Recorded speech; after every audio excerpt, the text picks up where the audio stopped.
The first fine arrived on a Tuesday morning, taped to my front door like a scarlet letter, and I knew my peaceful life in the Meadowbrook Estates subdivision of Columbus, Ohio, was about to become a living hell. I stood there in my bathrobe, coffee mug in hand, staring at the bright yellow paper fluttering in the February wind. The temperature hovered around 20 degrees, and I could see my breath forming clouds as I ripped the notice off my door. My name, Marcus Zimmerman, was printed in bold letters at the top, followed by a list of violations that made my blood pressure spike before I had even finished my first cup of coffee. Violation of HOA Covenant Section 12.4, improper storage of hazardous materials. Specifically, 2 propane tanks stored visibly on property. Fine, $500, payment due within 14 days. I read it 3 times, each time getting angrier. The propane tanks in question sat on the concrete pad beside my garage, right where they had been for the past 2 years. I used them for my grill and my portable heater for the back patio. They were standard 20-pound tanks, the kind you could buy at any hardware store, the kind that half the neighborhood probably had tucked away somewhere. I crumpled the paper in my fist and looked across the street. Sure enough, there was Brenda Morrison, president of the Meadowbrook Estates HOA, standing in her driveway pretending to check her mailbox while clearly watching for my reaction. She was 52, with that particular haircut that screamed, "I want to speak to your manager," and a wardrobe that consisted exclusively of beige and cream-colored pantsuits. Even in the freezing weather, she stood there like a sentinel, her arms crossed over her chest. I waved the paper at her. "Really, Brenda? $500 for propane tanks?" She walked across the street with deliberate steps, her boots crunching on the salt scattered across the pavement. "Marcus, the rules are very clear. No hazardous materials stored in visible locations. You signed the covenant when you purchased your home. These are propane tanks, not barrels of nuclear waste. Everyone has them." "Actually, no." She pulled out her phone and started scrolling. "I conducted a survey of the neighborhood last week. Yours are the only visible tanks. Everyone else stores them in their garages or sheds, as per the regulations. I need them accessible for my grill and heater. Then I suggest you build a storage shed that complies with our architectural guidelines. Section 8.2 has all the specifications." She smiled, that tight-lipped smile that didn't reach her eyes. "You have 14 days to pay the fine and remove the tanks, or we will be forced to place a lien on your property." She turned and walked back to her house before I could respond. I stood there in the cold, watching her go, feeling a rage building in my chest that I had not felt in years. I had moved to Meadowbrook Estates 3 years ago after my divorce, looking for a fresh start. The house was perfect, a modest 3-bedroom ranch with a large backyard. The neighborhood seemed quiet and friendly. I should have known better. I should have read every single page of that HOA covenant before signing. I went inside and pulled out my copy of the covenant from my filing cabinet. It was 147 pages long. I had skimmed it when I bought the house, focusing on the big things like fence regulations and paint colors. Now, I sat at my kitchen table and read every word of Section 12.4. No resident shall store hazardous, flammable, or combustible materials in locations visible from the street or neighboring properties. All such materials must be stored in enclosed structures, meeting the standards outlined in Section 8.2. I flipped to Section 8.2. Storage structures had to be built with approved materials, painted in approved colors, and could not exceed certain dimensions. They also required architectural approval from the HOA board, which could take up to 60 days and cost $300 in application fees. So my options were: pay $500 for having propane tanks visible, spend probably $1,500 building a shed and going through the approval process, or move the tanks into my garage, which I did not want to do because I actually used my garage for my car and my workshop. I called my neighbor, Dave Patterson, who lived 2 houses down. Dave was a reasonable guy, mid-40s, worked in IT. We had grabbed beers together a few times. "Hey man, you got a minute?" I asked when he answered. "Sure, what's up? Did you get a fine from the HOA recently?" "About propane tanks or anything like that?" There was a pause. "No, why?" "Brenda hit me with a $500 fine for having propane tanks on my property. She said she surveyed the whole neighborhood." "That's insane. I have 2 tanks in my garage, never had a problem." "Right, but yours are in the garage, mine are outside." "Dude, that's such a minor thing." Brenda has been on a power trip lately, though. She fined the Hendersons last month because their mailbox was the wrong shade of black. They had to repaint it. Seriously. Yeah, man. The HOA has gotten really aggressive in the past 6 months. I think they are trying to build up the reserve fund or something. Easy way to do it is nickel and dime everyone with fines. I thanked Dave and hung up. So this was about money. The HOA was using selective enforcement to generate revenue. I pulled up the HOA financial statements on their website. Every resident had access to them, but I had never bothered to look before. The current reserve fund was sitting at $83,000. That seemed healthy for a neighborhood of 120 homes. But then, I saw the expense reports. Over the past year, the HOA had spent $60,000 on landscaping for the common areas. $60,000 for some grass cutting and flower beds in a neighborhood that had maybe 2 acres of common space total. I dug deeper. The landscaping company was called Morrison Green Spaces, LLC. I did a quick search online. The business was registered to one Robert Morrison at an address in Columbus. Another search told me that Robert Morrison was married to Brenda Morrison. My jaw clenched. She was funneling HOA money to her husband's company. And to cover up the spending, she was generating revenue through aggressive fines. This was fraud. This was embezzlement. I spent the next 2 hours documenting everything I could find. The HOA bylaws required competitive bidding for any contract over $5,000. There was no record of any bidding process for the landscaping contract. I found emails in the HOA archives where Brenda had simply announced that Morrison Green Spaces would be taking over landscaping duties.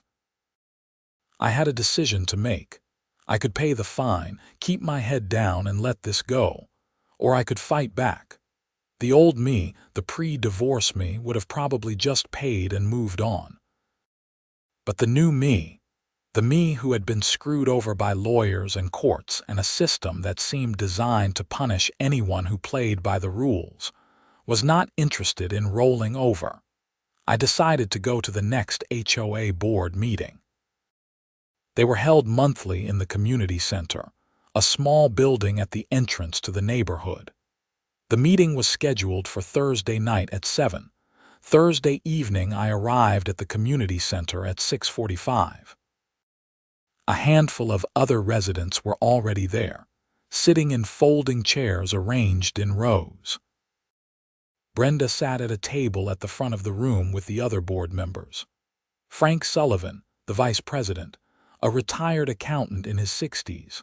Karen Pratt, the secretary, a sharp-faced woman in her late 40s with blonde hair pulled back in a tight bun. And Jim Webster, the treasurer, a soft-spoken man in his 50s who looked perpetually uncomfortable. I took a seat in the back row and waited. The meeting started promptly at 7. Brenda called it to order and began reading through the minutes from the last meeting.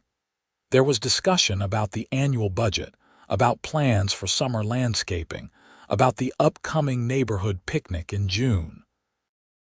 I waited through 45 minutes of mind-numbing bureaucracy until they reached the open forum portion of the meeting. Does anyone have any questions or concerns they would like to bring before the board? Brenda asked, her eyes scanning the room. When her gaze landed on me, I saw a flicker of something. Annoyance, maybe, or challenge. I stood up. Yes, I have a concern.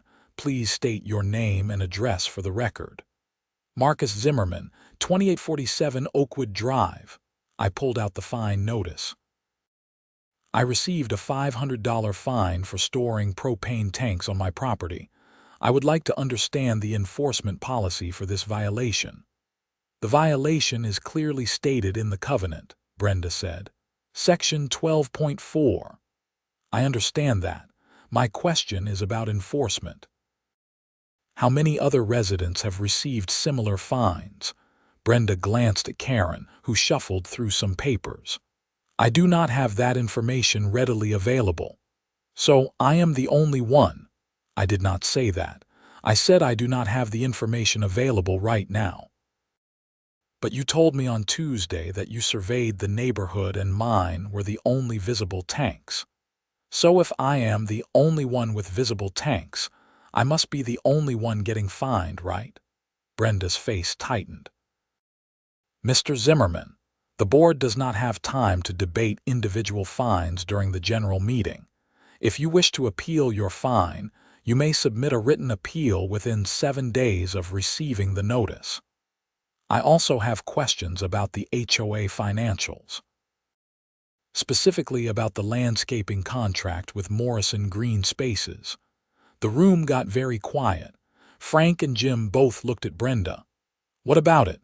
Brenda asked, her voice icy. The bylaws require competitive bidding for any contract over $5,000. I could not find any record of a bidding process for this contract, which is currently $60,000 annually. The bidding process was conducted, Frank interjected. I reviewed the bids myself. Can residents see those bids? They should be part of the public record. Frank looked at Brenda again. She leaned forward. Mr. Zimmerman, if you have accusations to make, I suggest you put them in writing and submit them to the board for review. This is not the appropriate forum. I am not making accusations. I am asking questions about how our HOA fees are being spent. As a resident, I have that right. And as the board, we have a responsibility to conduct these meetings in an orderly fashion. You are out of order. She banged a gavel on the table. We are moving on. Does anyone else have any concerns? I sat down, my face hot. Several other residents were looking at me with expressions ranging from sympathy to curiosity. One older woman in the front row turned around and gave me a thumbs up. After the meeting ended, that woman approached me in the parking lot. She was probably 70, with silver hair and a kind face. That was brave, she said. Most people are too scared of Brenda to say anything. I do not like being pushed around. Good. She has been running this HOA like her personal fiefdom for 3 years, ever since she got elected president.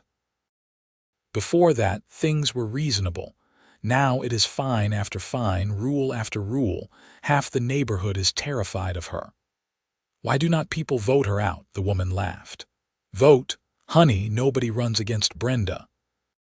The last person who tried, she made his life so miserable with violations and fines that he sold his house and moved. She is vindictive. What is your name? Dorothy Hanson. I live on Maple Court, been here 15 years. Marcus Zimmerman. I know who you are. Listen, Marcus, be careful. Brenda does not forget, and she does not forgive. You just painted a target on your back. Dorothy was right. 3 days later, I received another fine. This time it was for my mailbox being improperly maintained with visible rust and paint damage. The fine was $250. I went outside and examined my mailbox. There was a tiny spot of rust, maybe the size of a dime, near the base of the post. You would have to be specifically looking for it to notice it. The day after that, I got a fine for my trash cans being visible from the street on a non-collection day. Another $200. The trash cans were in my side yard, barely visible unless you walked up my driveway. I called Jim Webster, the treasurer. I figured he might be more reasonable than Brenda. He answered on the third ring, and I could tell immediately he was uncomfortable. "Jim, this is Marcus Zimmerman. I'm getting hammered with fines. This has to stop." "Marcus, I cannot override Brenda's decisions. She is the president. But you are the treasurer. You can see what is happening here. This is targeted harassment. Look, I do not disagree with you, okay? But I am in a difficult position. If I speak out against Brenda, she will make my life hell. I have 2 more years until I retire and move to Florida. I just want to keep my head down. So you are just going to let her get away with embezzlement?" There was a long silence. "Be careful what you say, Marcus. That is a serious accusation. It is also true. Morrison Green Spaces is her husband's company. There was no competitive bidding. She is funneling HOA money to her family. I do not have any proof of that, because you have not looked. Or maybe because you do not want to see it." Jim sighed. "I am sorry, Marcus. I really am, but I cannot help you." He hung up. I sat there feeling more alone than I had in a long time. I thought about calling a lawyer, but HOA disputes were notoriously difficult and expensive. The lawyers always won, regardless of the outcome. I could spend $10,000 fighting this and maybe win, maybe not. Either way, I would still be living in a neighborhood run by Brenda Morrison. That night, I sat in my living room with a beer, thinking. The heat was running full blast because it was mid-February and Ohio winters were brutal. Outside, the temperature had dropped to 10 degrees. The news was talking about a cold snap coming through the Midwest, potentially dropping temperatures to below 0 for several days. My propane tank sat outside, covered in a light dusting of snow. I had not moved them, and I had not paid the fines. The 14-day deadline had passed 2 days ago. I was waiting to see what Brenda would do next. What she did was file a lien against my property. I got the notice in the mail on Monday. For failure to pay $950 in fines, the HOA was placing a lien on my home. If I sold the house, the lien would have to be satisfied first. It also damaged my credit score. I tried to go about my normal life. I worked from home as a software developer, which gave me flexibility but also meant I was stuck in the neighborhood all day, every day.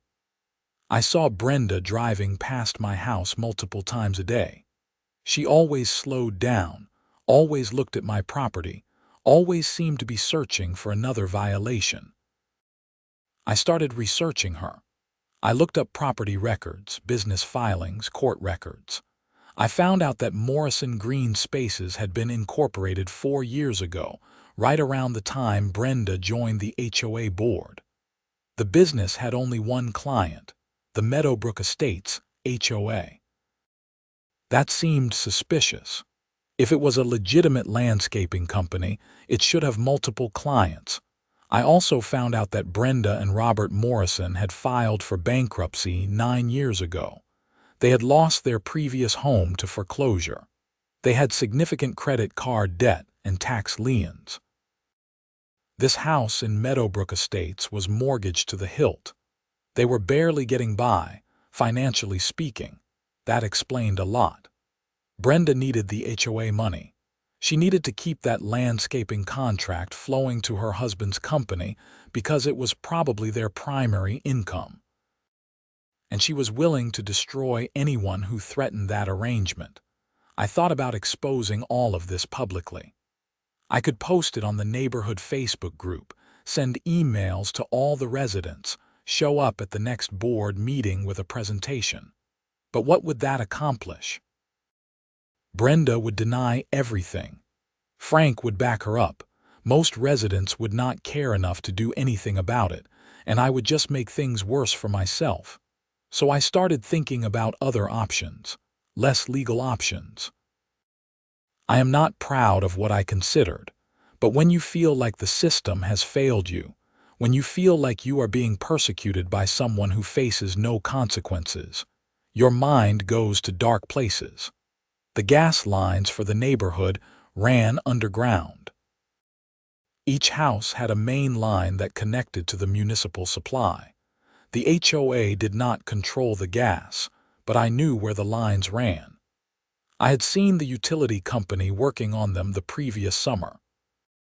There was a main junction box about 200 yards from Brenda's house, in a small utility area behind the common space. The cold snap the weatherman had mentioned was supposed to hit Wednesday night. Temperatures were forecast to drop to 15 below zero, with wind chills making it feel like 30 below. Dangerous cold. The kind of cold where if your heat went out, you were in serious trouble. I told myself I was not really going to do it. I was just thinking about it, planning it as an intellectual exercise. But Wednesday afternoon, I found myself at Home Depot buying a pipe cutter and some heavy-duty gloves. I told myself I was just buying tools for a project. I did not have a project, but I told myself that anyway. Wednesday night, I waited until midnight. The neighborhood was completely silent, everyone tucked into their warm houses. I dressed in black clothes, a black beanie, a black coat. I felt ridiculous, like a burglar in a bad movie. But I also felt a sense of purpose that I had not felt in months. I walked through the backyards, staying away from street lights. The frozen grass crunched under my feet. My breath came out in great white clouds. I could barely feel my fingers even inside the gloves. The utility area was surrounded by a low fence with a gate that was locked with a simple padlock. I had brought bolt cutters. The lock snapped easily. I pushed the gate open and slipped inside. There were several junction boxes, each one labeled with a street name. I found the one for Oakwood Drive, Brenda Street. The box was locked, but it was an old lock and I had brought a crowbar. I forced it open with a loud crack that sounded like a gunshot in the quiet night. Inside were valves and pipes, all clearly labeled. I found the main supply line for the street. It was about 2 inches in diameter. I pulled out the pipe cutter and fitted it around the line, then I stopped. My hands were shaking, and not just from the cold. What I was about to do was illegal. It was destruction of property. It could potentially endanger people. If someone froze to death, I could be charged with manslaughter. But then I thought about Brenda's face when she handed me that first fine. I thought about the lien on my property. I thought about Jim Webster's cowardice and Frank Sullivan's complicity, and the way the whole system was rigged to protect people like Brenda while crushing people like me. I tightened the cutter around the pipe and started turning the blade. It bit into the metal with a grinding sound. I kept turning, kept cutting, until I felt the pipe separate. There was a hiss of gas, and I quickly turned the valve on the supply side to shut it off. I did not want to cause an explosion. I just wanted them to be cold. I wanted them to understand what it felt like to be powerless. I closed the junction box, forcing the broken lock back into place so it looked intact from a distance. Then I left, walking quickly back through the yards to my house. I went inside, locked the doors, and sat in the dark, my heart pounding. I did not sleep that night. I kept listening for sirens, for shouts, for any indication that someone had discovered what I had done. But there was nothing. Just the sound of the wind howling outside and the furnace in my house running steadily. Thursday morning, I woke up to my phone buzzing with notifications from the neighborhood Facebook group. The first post was from Brenda, posted at 6 in the morning. Gas outage on Oakwood Drive. Multiple homes affected. I have contacted the utility company. They say it will be several hours before they can send someone. In the meantime, Please check on elderly neighbors and make sure everyone is safe. The temperature outside was 18 below zero.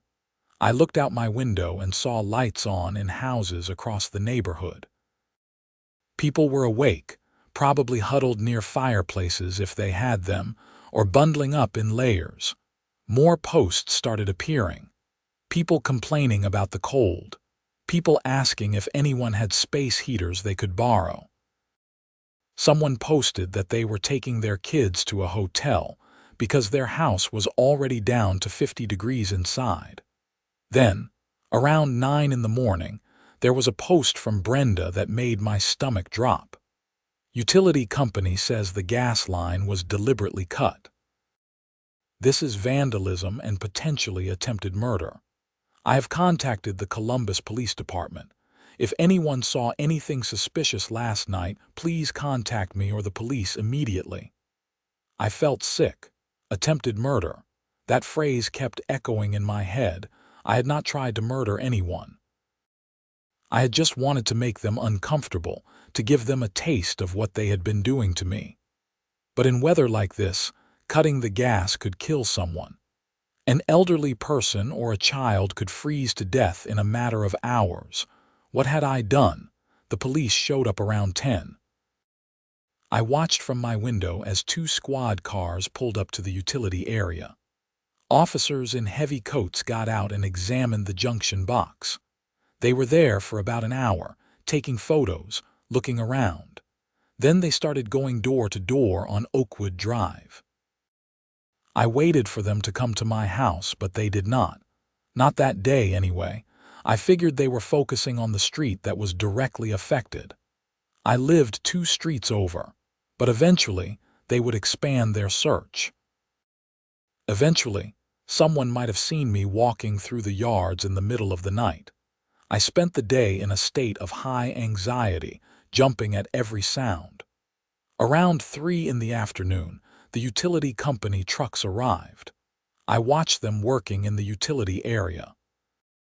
By 5, they had the gas restored. I saw the post on Facebook. Gas service restored to Oakwood Drive. Thank you to everyone for your patience. Brenda posted a follow-up. While I am relieved that everyone is safe and warm again, I am deeply disturbed that someone in our community would commit such a dangerous and criminal act. I am working closely with the police to ensure the perpetrator is caught and prosecuted to the fullest extent of the law.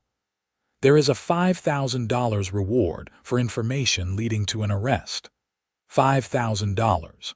That was enough to make people start thinking hard about what they might have seen. That was enough to make me very nervous. Friday morning, there was a knock on my door. I looked through the peephole and saw 2 police officers standing on my porch.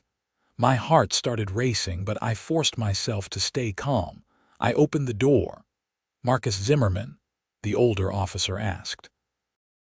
He was probably 50 with gray hair and a weathered face. "Yes. I am Detective Harris. This is Officer Chen. We are investigating the vandalism that occurred Wednesday night. Do you have a few minutes to answer some questions?" "Of course. Come in." They stepped inside and I led them to the living room.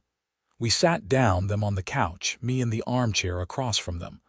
"Were you home Wednesday night?" Detective Harris asked, pulling out a notebook. "Yes, I was." "Did you see or hear anything unusual?" "No, I went to bed around 11. I did not hear anything." "Do you know of anyone who might have a grudge against the residents of Oakwood Drive? Anyone who might have wanted to cause this kind of damage?" I hesitated. This was my chance. I could point them at someone else, throw them off my trail. But I had never been a good liar. "No, I do not." Officer Chen was looking around my living room. His eyes landed on my coat rack by the door where my black coat was hanging. "Do you mind if I ask where you were between midnight and 2 in the morning on Wednesday?" I was asleep in bed. "Like I said, I went to bed around 11. Can anyone verify that?" "No, I live alone." Detective Harris wrote something in his notebook. "Mr. Zimmerman, I am going to be frank with you. We are looking at this as a very serious crime. In temperatures like we had Wednesday night, cutting a gas line could have resulted in deaths. As it is, several residents, including an 85-year-old woman and a family with a newborn baby, were put in serious danger. We are treating this as attempted reckless homicide. The words hit me like a physical blow. Attempted reckless homicide. That carried serious prison time. You own any tools that could be used to cut a pipe? Bolt cutters, pipe cutters, anything like that? Officer Chen asked. I have a workshop in my garage. I probably have tools like that. Most people do not they? Would you mind if we took a look? I knew I should say no.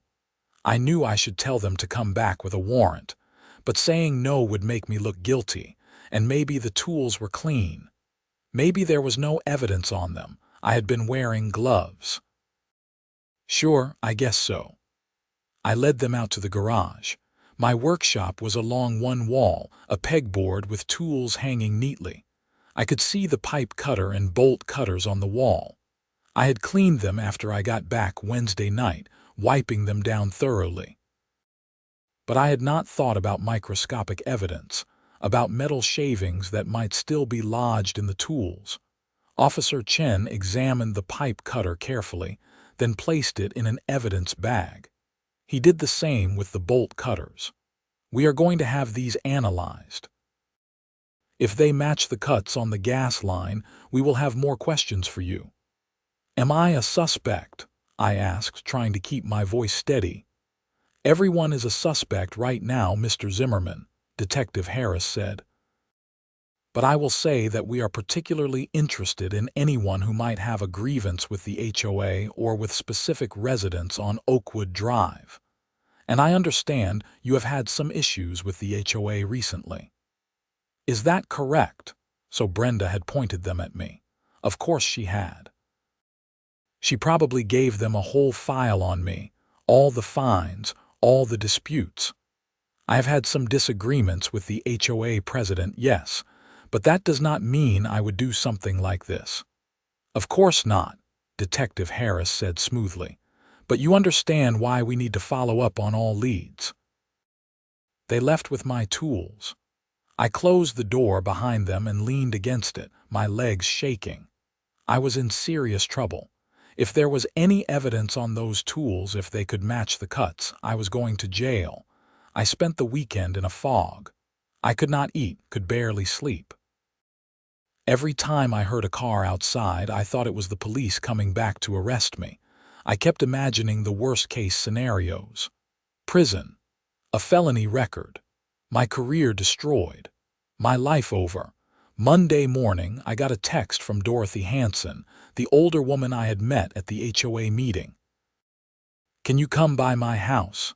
I need to talk to you about something. It is important. I drove to her house on Maple Court. She answered the door and quickly ushered me inside. Her house was warm and smelled like cinnamon. She led me to her kitchen and poured 2 cups of coffee. You are in trouble, are not you? She said without preamble. I started to deny it, but she held up a hand. I am not stupid, Marcus, and I am not judging you. I saw the police at your house Friday. I saw them leave with tools, and I know Brenda has been pushing you and pushing you. So whatever happened, I understand. I do not know what you are talking about. Fine. Play it that way if you want, but I have information that might help you, and you need to decide if you are going to trust me or not. I looked at her, this 70-year-old woman with kind eyes and a steel core. Something told me I could trust her. What information? Brenda Morrison is embezzling from the HOA. I have proof. Real proof, not just suspicions. Tax documents, bank statements, emails. My late husband was an accountant, and he taught me how to follow the money. I have been collecting evidence for 6 months. Why have not you gone to the police?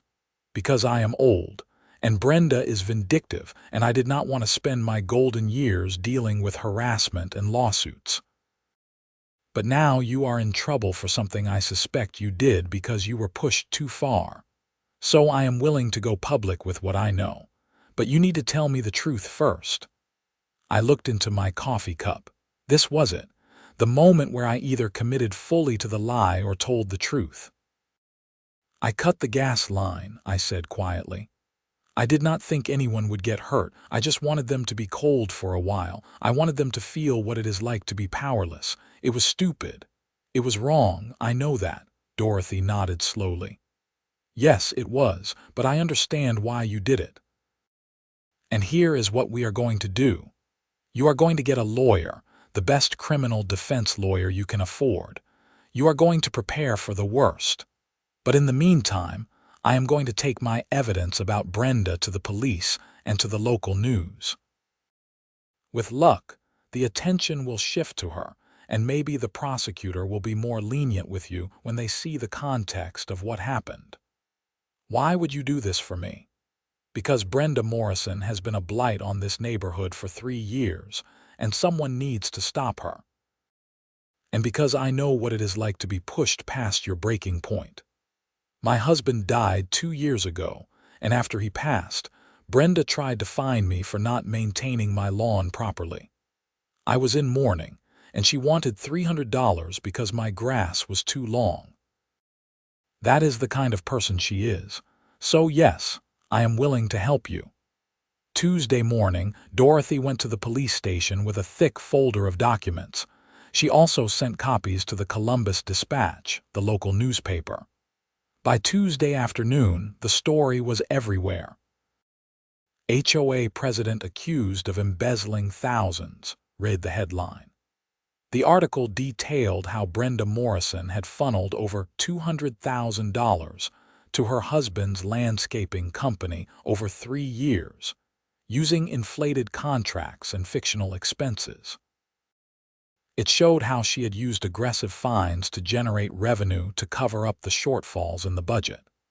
It included statements from residents who had been targeted with excessive fines.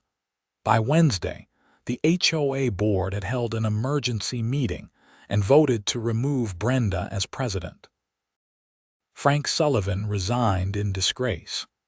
Karen Pratt was appointed interim president. The board released a statement saying they were conducting a full audit and would cooperate with law enforcement. Thursday morning, Brenda Morrison was arrested on charges of embezzlement, fraud, and misappropriation of funds. The bail was set at $50,000. Her husband was also arrested for conspiracy and fraud. I watched the news coverage from my living room, feeling a complicated mix of emotions. Relief that the spotlight was off me, at least temporarily. Guilt that I had still committed a serious crime. And a dark satisfaction that Brenda was finally facing consequences. Friday afternoon, Detective Harris showed up at my door again. My stomach clenched, but I opened the door. "Mr. Zimmerman, I need you to come to the station with me. We have some things to discuss." "Am I being arrested?" "Not yet, but I think it would be best if you came in voluntarily." I had already retained a lawyer, following Dorothy's advice. His name was Stephen Kowalski, and he had been a public defender for 15 years before going into private practice. He had seen everything, and nothing shocked him. I called him from the car on the way to the station, and he met me there. In the interrogation room, Detective Harris laid out the evidence. The pipe cutter had metal shavings that matched the gas line. My boots had left prints in the frozen ground near the utility area, and those prints matched boots found in my garage. There was no question that I had done it. "But here is the situation," Detective Harris said, leaning back in his chair. "The prosecutor is aware of the context. She knows about Brenda Morrison's crimes, about the harassment you were subjected to. She is willing to offer a plea deal. Plead guilty to criminal mischief and reckless endangerment. No jail time, 2 years probation, community service, and restitution for the damage." Stephen looked at me. "That is a very good deal, Marcus. If this goes to trial, you are looking at potential prison time." "What about the attempted reckless homicide charge?" I asked. The prosecutor does not think she can make that stick, Detective Harris said. You shut off the gas valve after cutting the line. That shows you were not trying to cause an explosion or maximum harm. You were trying to make a statement, a stupid statement, but not murderous intent. I signed the plea deal that afternoon. I would plead guilty, accept probation, pay $10,000 in restitution, and complete 300 hours of community service. It was not nothing, but it was better than prison. The hearing was set for 3 weeks later. In the meantime, the neighborhood was in chaos. The full extent of Brenda's embezzlement came to light during the audit. Over the past 3 years, she had stolen nearly $250,000. The HOA's reserve fund was essentially empty. Special assessments were going to be required from all residents to rebuild the fund. Robert Morrison's landscaping company was dissolved. It turned out he had been billing the HOA for work that was never done, using fake invoices and false receipts. He had also been using HOA money to pay for personal expenses, including a boat and a timeshare in Florida. Both Brenda and Robert were facing multiple felony counts. Their house was going into foreclosure. Their assets were being seized. Their lives were effectively over. I felt bad about that in a strange way. I had not intended to destroy them. I had just wanted to make them cold for a few hours. But my action had set off a chain of events that led to Dorothy exposing everything. Maybe it would have happened anyway, eventually. Or maybe Brenda would have kept getting away with it for years, stealing from all of us while pretending to enforce the rules. The day of my court hearing arrived. I wore a suit and tie and stood before the judge, a woman in her 50s with sharp eyes and a no-nonsense demeanor. The prosecutor read out the charges and the terms of the plea deal. The judge asked if I understood and accepted the terms. "Yes, Your Honor," I said. "Mr. Zimmerman, what you did was dangerous and illegal. People could have died. Do you understand that?" "Yes, Your Honor, I do. I am ashamed of what I did and I take full responsibility." "The court accepts your plea of guilty to criminal mischief and reckless endangerment. You are sentenced to 2 years probation, 300 hours of community service, and restitution in the amount of $10,000. You will also undergo anger management counseling. Do you understand the terms of your sentence?" "Yes, Your Honor." "Then we are adjourned."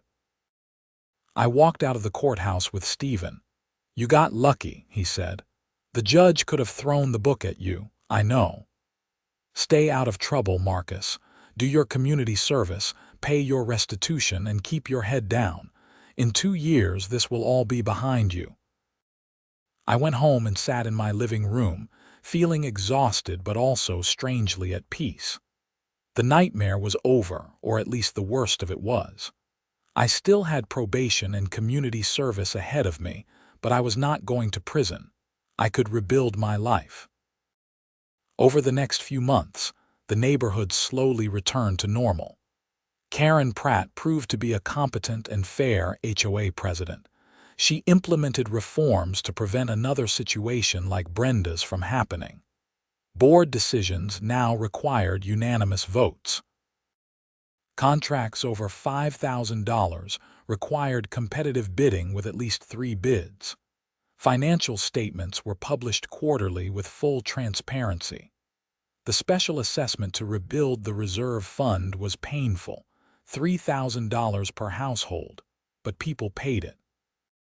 There was a sense that we had all been victims of Brenda's greed, and we needed to stick together to fix the damage.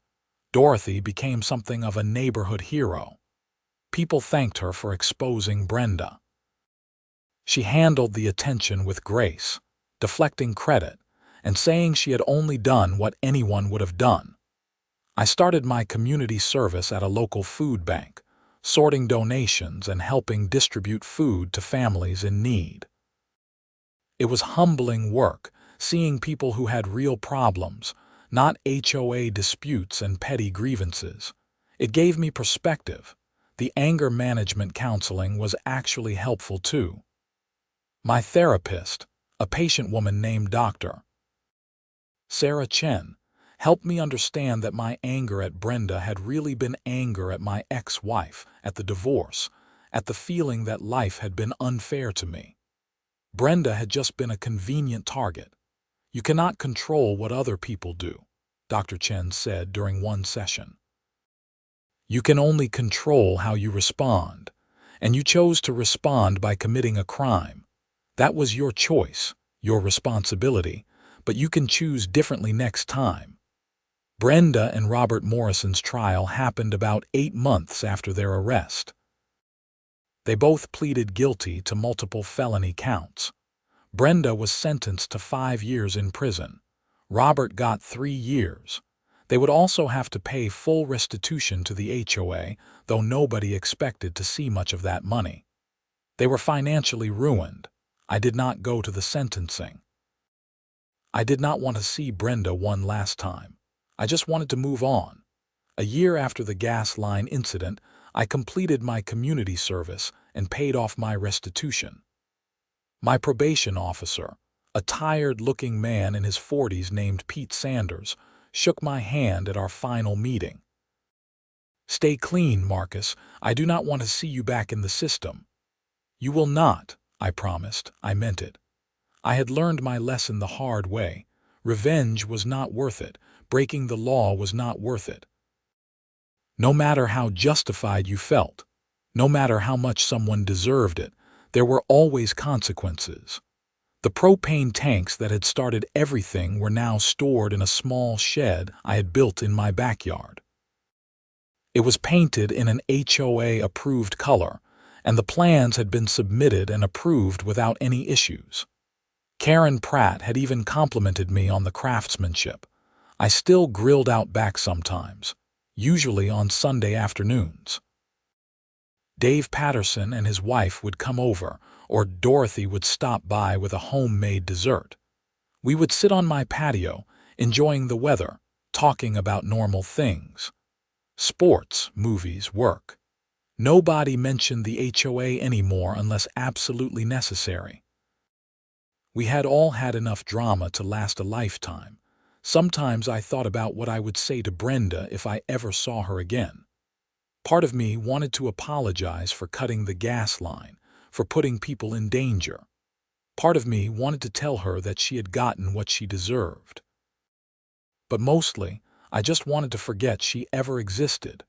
2 years after everything happened, my probation officially ended. I was a free man again, my debt to society paid.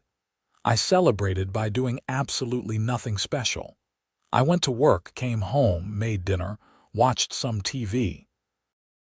It was boring and normal and perfect. The neighborhood had healed. New people had moved in, people who did not know the whole story about Brenda Morrison and the gas line and everything that had happened. The HOA functioned smoothly now, without drama, without harassment. Fees were reasonable. Rules were enforced fairly. It was the kind of neighborhood I had thought I was buying into 3 years ago. I learned something important through all of this.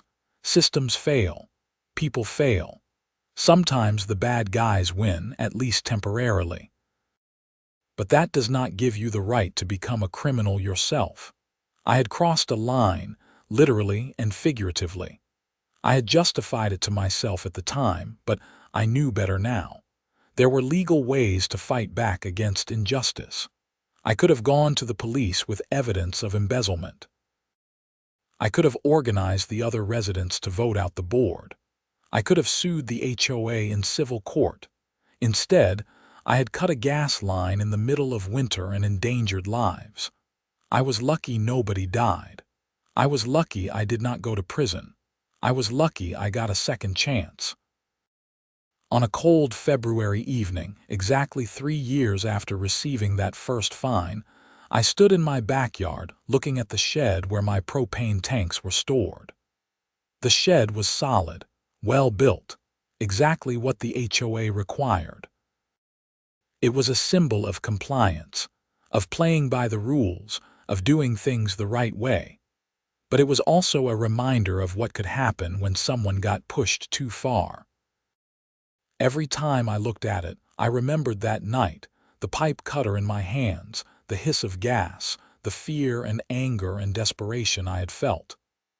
I remembered the police interrogation, the court hearing, the shame of pleading guilty to a crime. I would never forget any of it. And that was probably a good thing. Some lessons need to stay with you forever. The neighborhood lights came on as dusk fell, warm yellow glows in windows up and down the street.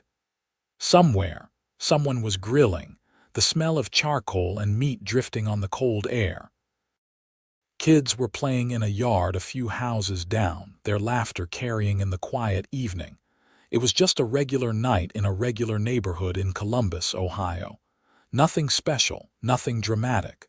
And after everything that had happened, that was exactly what I needed. Regular, normal, peaceful. I went inside, locked the door, and turned on the heat. My furnace kicked on with a familiar rumble, pushing warm air through the vents. I would never take that for granted again. I would never take a lot of things for granted again. The past 3 years had changed me fundamentally. I was more careful now, more thoughtful, slower to anger. I had learned that revenge was a poison that hurt you more than your enemy. I had learned that systems, however flawed, were better than vigilante justice. I had learned that sometimes the only thing you can control is yourself. Brenda Morrison was in prison, probably would be for a few more years. Her life was destroyed, her reputation ruined, her freedom gone. I had played a role in that, though not the way I had intended. Sometimes justice comes in unexpected ways, through unexpected channels. But I had paid my price too. A criminal record, even for a relatively minor crime. 2 years of probation. Thousands of dollars in fines and restitution. The shame of explaining to friends and family what I had done. The knowledge that I had risked hurting innocent people, including children and the elderly. Was it worth it? No, absolutely not. If I could go back and make a different choice, I would. I would pay the fines or fight them legally or just move to a different neighborhood. Anything but what I actually did. But I could not go back. I could only move forward. And moving forward meant learning from my mistakes, being a better person, making better choices. It meant treating people with respect even when they did not deserve it. It meant following the law even when the law seemed unfair. It meant being the kind of person I wanted to be, not the kind of person my worst impulses pushed me toward. The next morning, I woke up to sunshine streaming through my bedroom window. It was Saturday, my day off. I made coffee, read the news, did some work around the house. In the afternoon, I went to the food bank where I had done my community service. I still volunteered there once a month, sorting donations and helping families. It kept me grounded, reminded me of what really mattered. That evening, Dorothy came over for dinner. I grilled steaks, using propane from the tanks in my approved shed. We sat on the patio even though it was chilly, bundled up in jackets, watching the sun set over the neighborhood. "You have come a long way," Dorothy said, raising her glass of wine. "I am proud of you, Marcus." "I had good help," I said, clinking my glass against hers. We sat in comfortable silence for a while. Then Dorothy said, "I am moving, to Florida to be near my daughter. I am putting the house on the market next month. I am going to miss you. You saved my life. You saved yourself. I just gave you the tools, but I will miss you too. You are a good man, Marcus. You made a mistake, but you owned it and you did better. That is all anyone can ask." After Dorothy left, I cleaned up and went inside. The house felt empty, but not in a bad way. It felt like a clean slate, a fresh start. I had bought this place looking for a new beginning after my divorce. I had found it, though not in the way I expected. I had found it through pain and consequences and hard lessons, but I had found it. I pulled out my laptop and started writing. I had been thinking about telling this story, putting it all down in words. Not to justify what I did, but to explain how it happened, how an ordinary person can cross that line from law-abiding citizen to criminal. How anger and frustration and a sense of injustice can override common sense and morality. Maybe someone would rate it and recognize themselves in the early stages, before they did something they could not take back. Maybe it would help someone make a better choice than I did. Or maybe it would just be therapeutic for me to get it all out, to process everything that had happened. Either way, I wrote late into the night, the words flowing easily once I started. I wrote about the fines, about Brenda, about cutting the gas line, about the police and the court and the aftermath. I wrote about Dorothy and her courage, about Karen Pratt and the reformed HOA, about my slow journey back to being a decent person. When I finally finished, it was 3 in the morning. I saved the document and closed my laptop. I felt lighter somehow, like putting the story into words had lifted some weight off my shoulders. I went to bed and slept better than I had in years. No nightmares, no anxiety, no guilt keeping me awake. Just deep, peaceful sleep. When I woke up the next morning, it was to my phone ringing. I answered groggily, not checking the caller ID. "Marcus, this is Karen Pratt from the HOA. I am sorry to bother you on a Sunday morning, but we have an opening on the board. Jim Webster moved to Florida. We need a new treasurer and several residents suggested you. Would you be interested?" I sat up in bed, fully awake now. The HOA board, the same organization that had made my life hell. The same group I had committed a crime against. "I do not know, Karen. Given my history, is that even appropriate?" "Marcus, that history is exactly why I want you on the board. You understand how the HOA can be misused.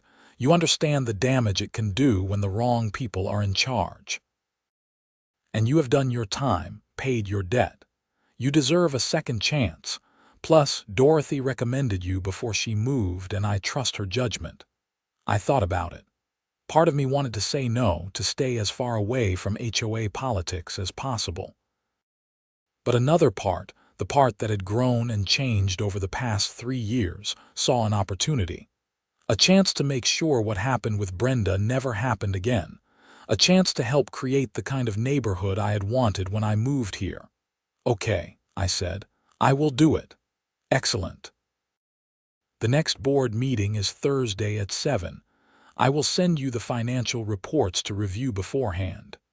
After I hung up, I sat there for a moment, processing. Life had a funny way of coming full circle.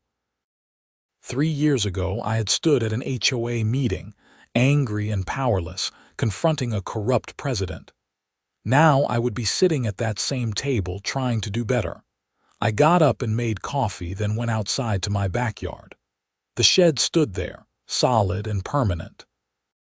My propane tanks were inside, properly stored, completely compliant with all regulations. Everything was by the book now. Everything was done right.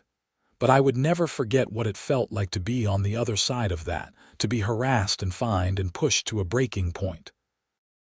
As a board member, I would remember that. I would make sure the HOA served the residents, not the other way around. I would make sure the rules were fair and enforced consistently. I would make sure nobody else felt desperate enough to do what I had done. It was not redemption, exactly. You could not redeem something like cutting a gas line in the middle of winter. But it was a step forward. It was a way to take something terrible and turn it into something positive. It was a way to honor the second chance I had been given. That Thursday, I attended my first HOA board meeting as the treasurer. Karen welcomed me warmly. The other board members, all new since the Brenda era, greeted me politely. If they knew about my criminal history, they did not mention it. Or maybe they did know and chose to look past it. Either way, I was grateful. We reviewed the budget, discussed upcoming maintenance projects, handled some minor rule violations with proportionate responses. It was boring and bureaucratic, and exactly what an HOA meeting should be.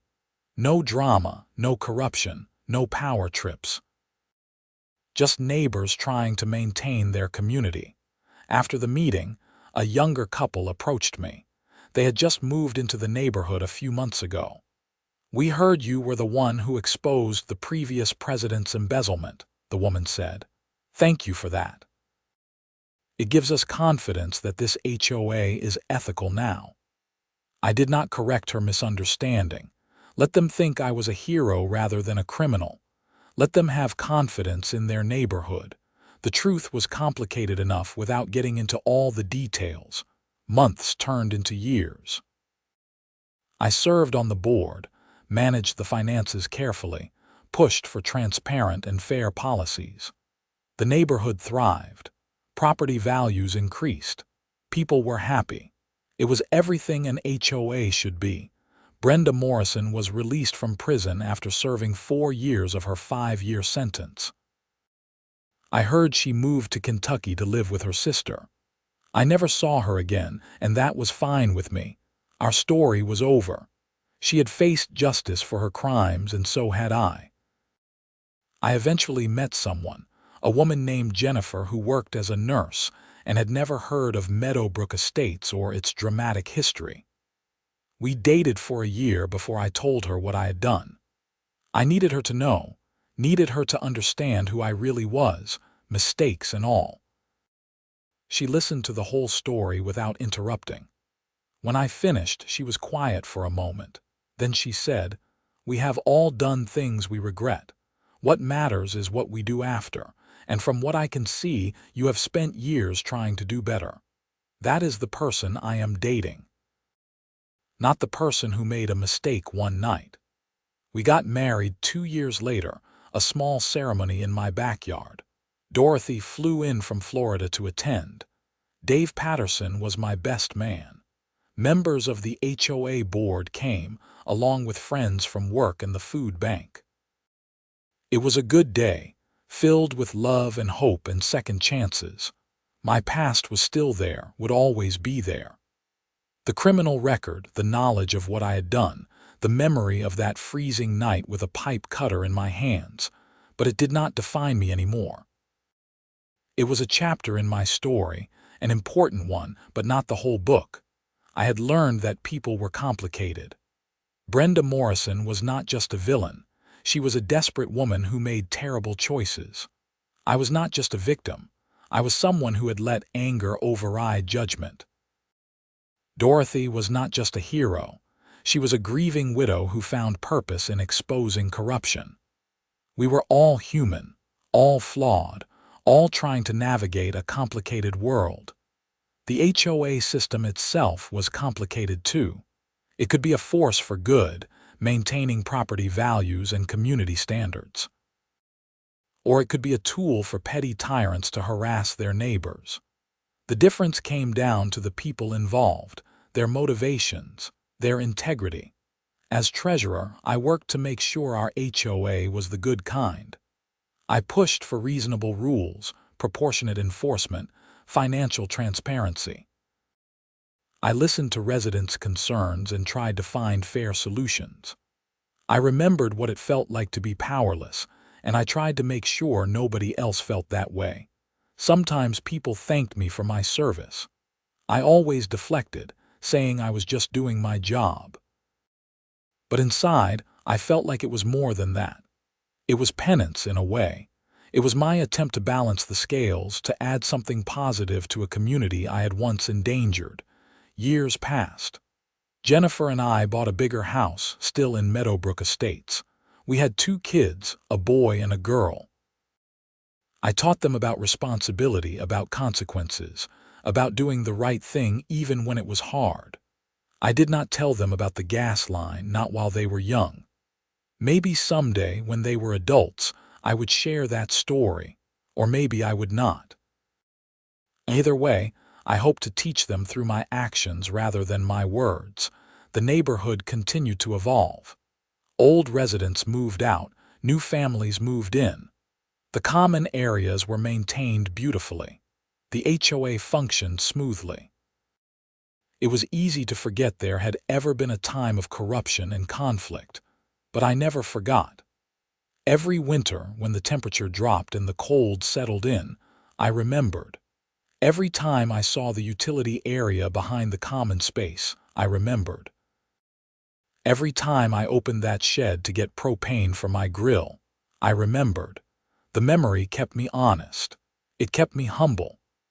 It reminded me that I was capable of terrible things under the right circumstances, and that I needed to be constantly vigilant against my own worst impulses. One evening, maybe 15 years after the gas line incident, I was sitting in my backyard with Jennifer. The kids were inside doing homework.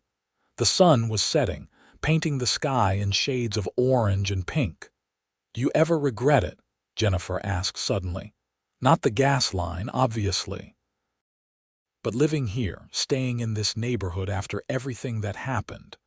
We could have moved somewhere without an HOA, without all the history." I thought about it.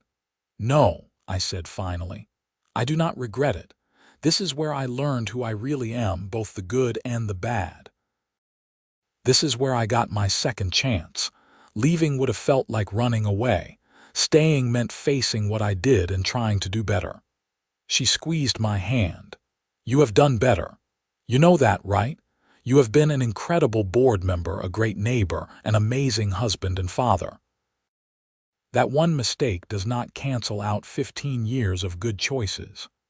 It does not cancel it out, but it does not erase it either. Both things are true. I did something terrible, and I have tried to live better since then. I can accept both of those truths." We sat in silence, watching the last light fade from the sky. Inside, I could hear the kids laughing at something. The furnace kicked on, warming the house. Everything was peaceful, normal, good. This was the life I had built from the ashes of my mistakes. This was my redemption. Not through one grand gesture, but through thousands of small choices to be better, to do better, to serve others rather than serving my own anger. The propane tanks in my shed were full. The HOA was well managed. My family was happy. My community was healthy. And I was finally at peace with who I was and what I had done. It had taken years to get here. Years of work, of growth, of facing uncomfortable truths about myself. But I had made it.